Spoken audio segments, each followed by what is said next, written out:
Hello my dear students, hope you all are fine. In the last class we studied about the voter and we also discussed the main characters of Marcus IB and Rufe. And today we are going to learn about a man or a person who always had a positive attitude towards life. That means I'm going to discuss the chapter I believe that book will never disappear, which is very much related to literature and our life. So it is written by one of the foremost literary figures of the 20th century, that is George Louis Borges. As I said, we should have, or according to him, one must, or everyone in general, everyone must have a positive attitude towards life. Of course, everybody has problems. We face one or the other problem each and every day. We can say that we have to face all these problems and we cannot run away from it, right? So there are also some other solutions for that. So that is why you may be waking up nowadays just to hear a bad news, but we have to be strong and we should be positive about everything. We should look at things in a positive way. So with this thought, let's continue. Let's begin our today's class, that is, I believe that book will never disappear. To know about Borges, so Borges is an Argentine short story writer, and in the 1950s, or at the age of 55, he became completely blind. Look at that. So being blind is not a joke at all, because we cannot even imagine the lives of blind people. Their world becomes completely dark. And one more thing we have to mention here, that he was not born blind, but he became blind at the age of 55, which could have been more challenging for him. But here Borges never lost his hope, even though he became completely blind at the age of 55, but still he was very he had that strong willpower. And another thing he says that even though we have some kind of problem in our life, at the same time we will also have positive things in our life, and we should also focus on those positive things instead of brooding over these negative things or the problems that we have in our lives, because we always have the ways to come out of that problem. And then, so this is all about the interview of Louis Borges, and here the interviewer is Alifano. So Alifano is the one who interviews Mr. George Louis Borges, and he is a poet. Alifano is also a poet, storyteller, essayist and journalist. So here he asks Borges about so many things. He asks him about life, about his blindness, and about literature, and then poetry, poem. He asks about so many things, and here he beautifully gives answer for all the questions. And here, as I said, this entire lesson that is related to literature. And what do you mean by literature? Literature is nothing but that explores our own world, that is very much connected to our own life, or it mirrors the society, whatever happens in our lives. So here he discusses about his mother too. So now let's look at one by one. So the first question that Alifano asks Mr. Borges. So what was his first literary reading? So what was the first book that is read by George Louis Borges? And he says, so his first literary reading, that is Grimm's Fairy Tales. So, and that is, he read it in an English version. So this is again, it is important for 1 mark. So his first literary reading, Borges' first literary reading, that is Grimm's Fairy Tales. And then he also speaks about his father's library. As somewhere he is also giving suggestion that we should not be limit ourselves for the school books or textbooks. We should go beyond that. We should also read books which we get, which give information about various things. So here he says his father's library that played a vital role in his literary life, because he gained so much knowledge, he got so many information from reading those books which were available in his father's library. So that is why somewhere he says he educated himself by reading the books which were available in his father's library. That played a very important role in his literary life. Because of that, he could contribute so many things to literary world.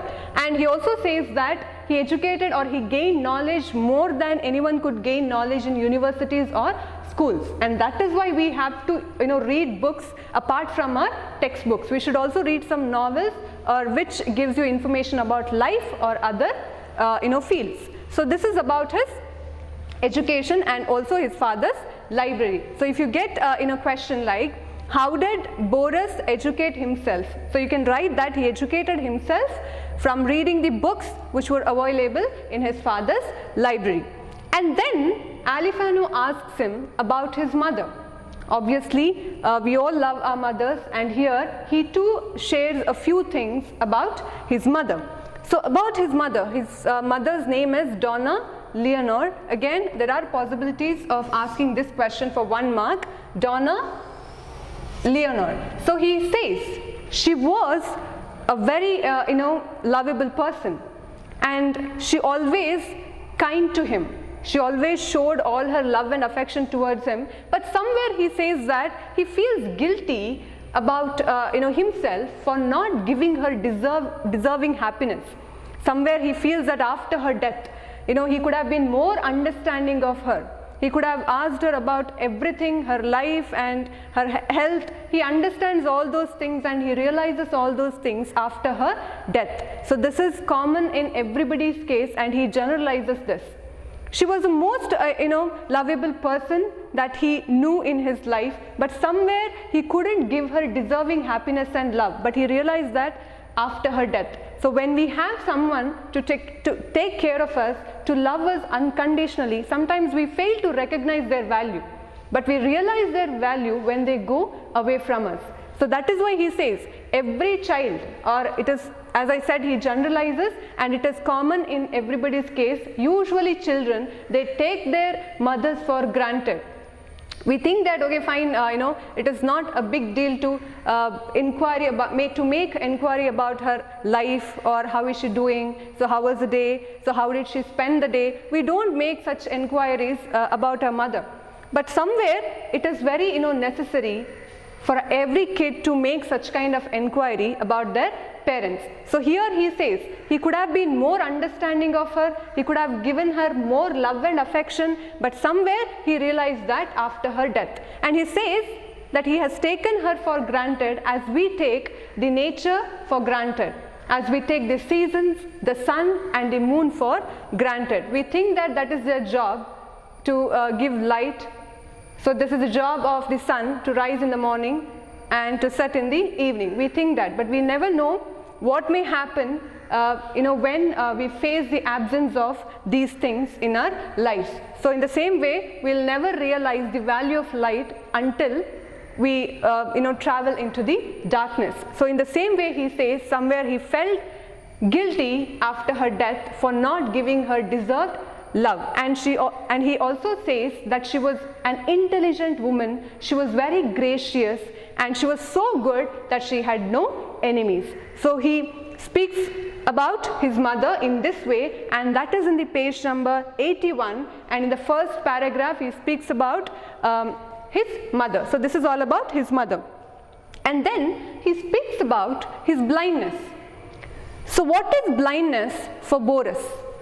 George Louis Boris. So he says, as I said, he takes everything in a positive way, and he had a positive attitude towards life. He never cursed anyone. When he became completely blind, he never cursed anyone. If we face any problems in our life, we start cursing even gods and the entire family of gods. But here, he is not like that. He never cursed anyone, and he was very mature to accept that kind of a situation in his life, because he always believed that whatever happens in our life, there must be some kind of reason behind it, because if something is bound to happen, that will happen, and we have to be ready to face it. But we should not turn our backs to it and run, but we have to stand stronger, and we have to look at the various perspectives or the ways to come out of that problem. So that is why he always had a positive perception about life. So when he became completely blind, he accepted it. He says it has become a way of life. So now it is his life, and he has taken that as a challenge. and he says that life or that world, that is, now he's, when he was giving that interview, as I said, he was a blind man, and his world was completely different, because that colorful world that had gone away from him, but still he was happy. He says the world that he was living as a blind man, that was not entirely unhappy. He was happy because he had other reasons too in his life to be happy and enjoy life. And further he mentions, usually he says, according to him, he, or especially a writer, it is very important for a writer to be positive and to have a positive perspective, because he can even turn the negatives into positive. And that is why he says a writer, and in general everyone, they must think that whatever happens in our life, that we should take it as a resource. So that is a resource. So by using that as resource, we can create a very good art.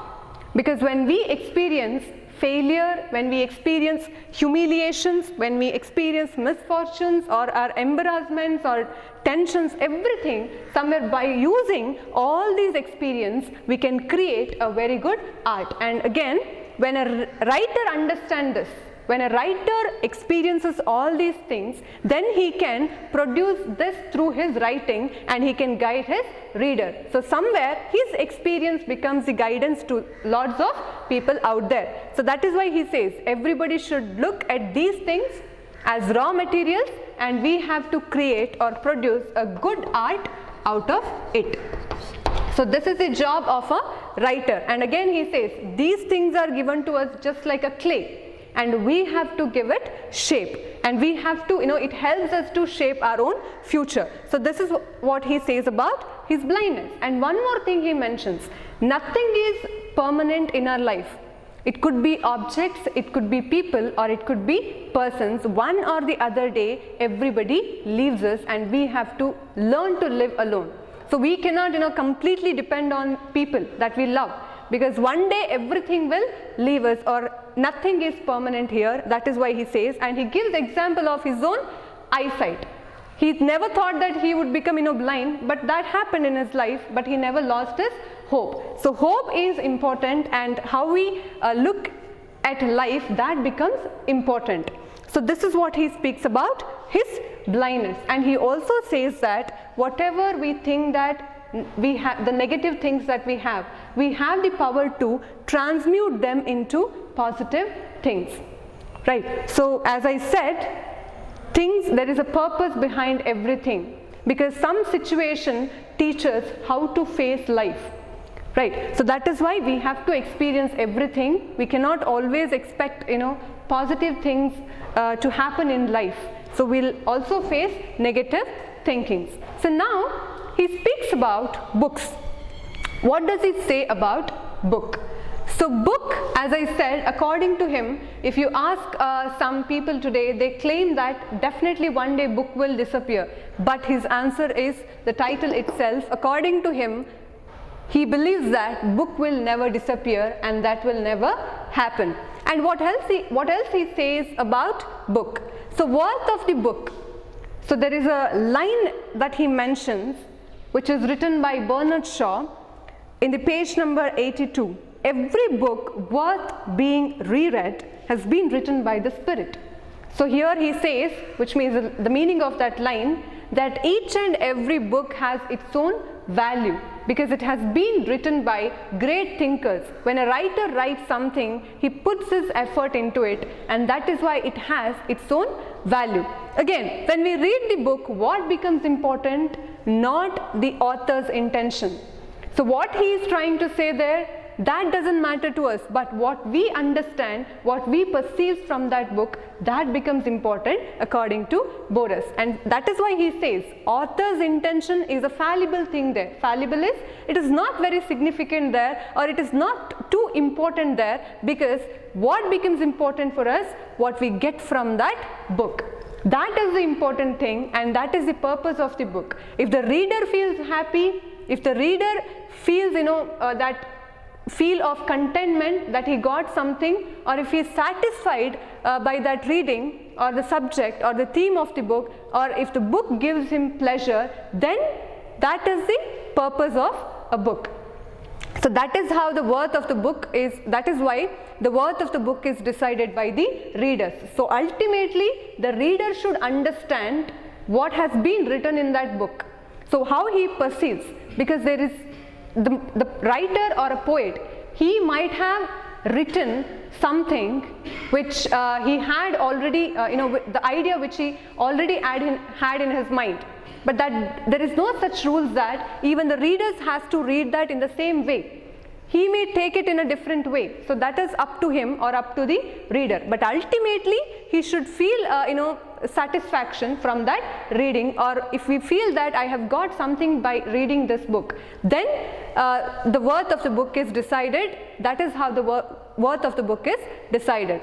So it retains. So what does the book retain? It retains memories of the past, and that is why book is irreplaceable. Nothing can replace book, because if we have our past, then that is because of book. It retains or holds memories of the past, and past is alive in the form of books. If we have past, and that definitely because of the book. And then what else the book reflects on? It reflects our world. As I said, books, that is equal to literature, and literature is nothing but that mirrors our society or our own life. So it reflects our world, it explores beyond human imagination. And that is why he says book is very sacred. So it has its own sacredness, and it is mortal. Why it is mortal? Because when we read, we take a stroll into a different world. We take the journey into a different world, and one can experience it, one can feel what the writer is saying there and what the writer is writing there, and it is something magical. Always, there is always a difference between watching a film and reading a book. So if you want to experience that, you have to take up a book and you have to involve yourself in that reading. Then only you can understand how different it is and how sacred it is, or mortal or magical it is. So these are the things that he speaks about books. And now he speaks about poetry. So what does he say about poetry? Very intimate. Poetry is very intimate. Intimate is that is closely connected, very deep. At the same time, poetry is not so easy to explain. It is, you cannot explain it without oversimplifying it. What do you mean by oversimplifying? It requires much details to explain poetry. And that is why he says, when we read poetry each time, so we get different meanings. So it is a kind of, we get layers of meanings in each reading. So again, he differentiates between poetry and poem. He says, poetry is not the poem. Poem is just a series of imageries or symbols.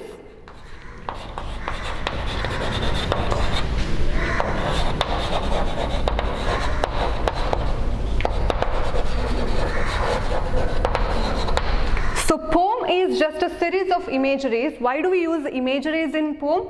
Because so that the reader can understand it in an easy way. So when he or she gets the help of imageries, then it becomes important, easy to understand what the poet is trying to say there. So poem is nothing but series of imageries. But what is poetry? Again, as I said, poetry has a different meaning here. Of course, imageries are common in both poem and poetry, but here we take the help of, when you take the help of imageries every time to understand the theme and the objective of the poem, then that becomes a poem. But what is poetry? When we don't take the help of imageries, but we understand the theme or core of that poem without taking the help of imageries, then it becomes poetry. The reader should understand what the poet is trying to say, and then that becomes poetry, which takes the deep reading and deep understanding. So everybody cannot understand this, and that is why poetry is the aesthetic act. What do you mean by aesthetic act? The one who can identify the beauty in everything. That becomes aesthetic act. If I take poetry here, when a person or the reader understand the beauty of language or the words used there, then it becomes the aesthetic act. So this is what he says about poetry. And one more thing which is very important that he mentions there in page number 83. he speaks about the poetic act. So when does this poetic act take place? So he says the poetic act that takes place when the poet writes it. So when the poet starts writing and then the poetic acts take, not only that, when the reader reads it, not only writing, but even the reader should read it.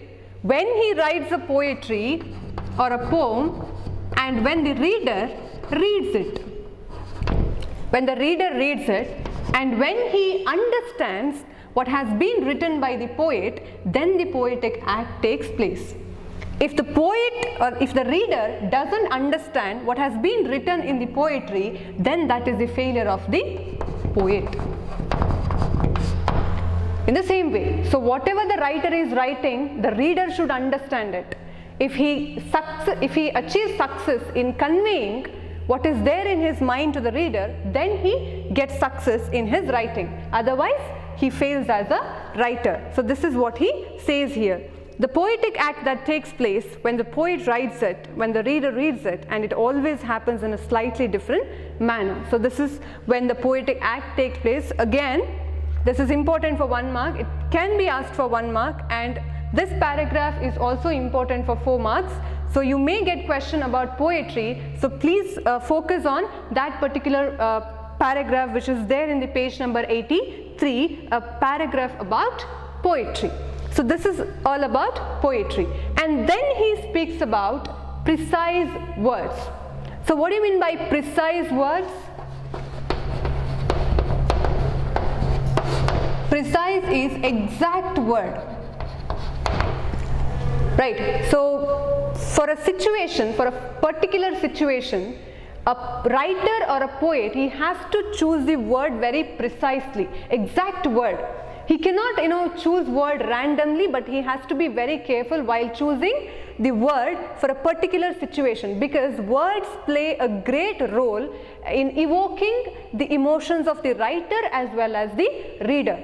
So there the words play a very important role. So that is why it becomes very important and significant to choose the exact word or precise word while writing. And that is why here he gives the example of Emily Dickinson. So Emily Dickinson, she is an American poet, and there he takes the example of Emily Dickinson's poetry, and he chooses a line from Emily Dickinson's poetry where she writes, "This quiet dust was, gentlemen and ladies."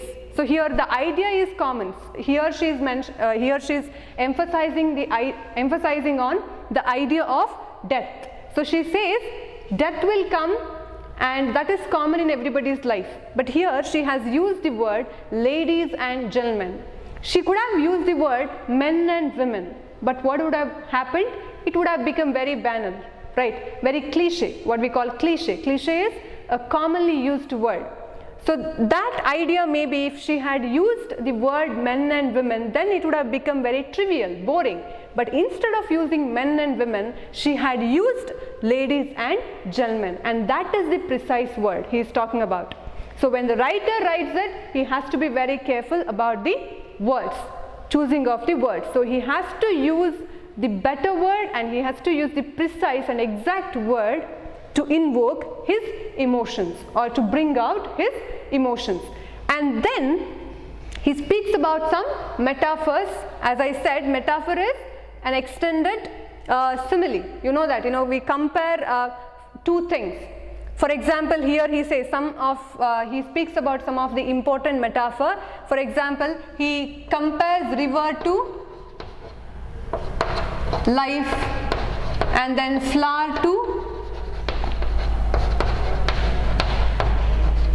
women. So he speaks about metaphor too, because these metaphors are important. So now I'll move on to the next thing, which is the last concept that he speaks about, that is again books. He comes back to book again. So when Alifano asks him the question, we have already discussed that earlier in the beginning of this class, that when he asks him that there are opinion among people that one day or in the future book will disappear because of this modern development communication and technology. So what does he say for that? As I said, his answer is no, and he believes that books will never disappear and that will never happen. So what happens if books disappear? As I said, in case book disappeared from this world, then there would be no history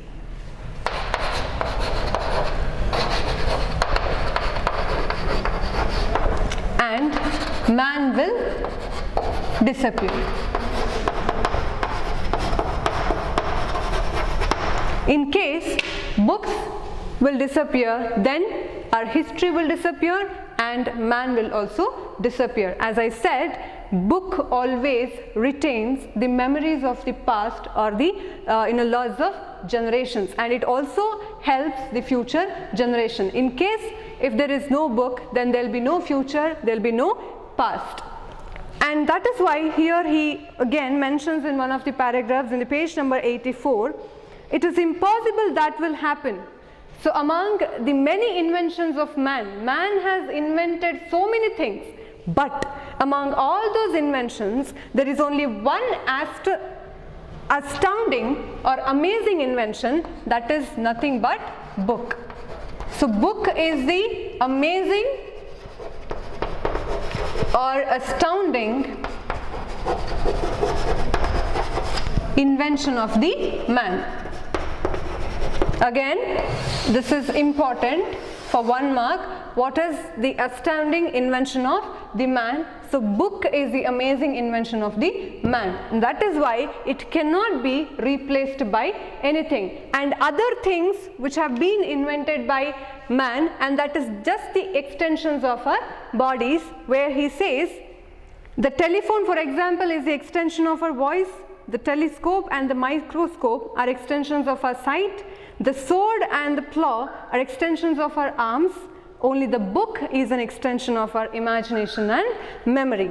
So if there is only one extension of our imagination and memory, then that is book. Again, important.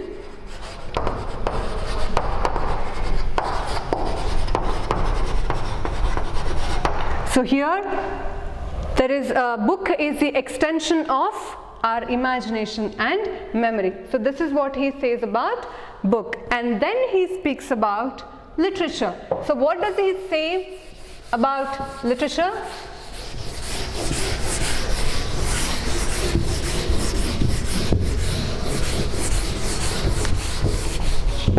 So he says, whatever we are today and whatever we will be in tomorrow, everything that is because of our literature, and we owe literature. So whatever we are today, that is the gift of literature. At the same time he says, what is literature? Literature is a dream.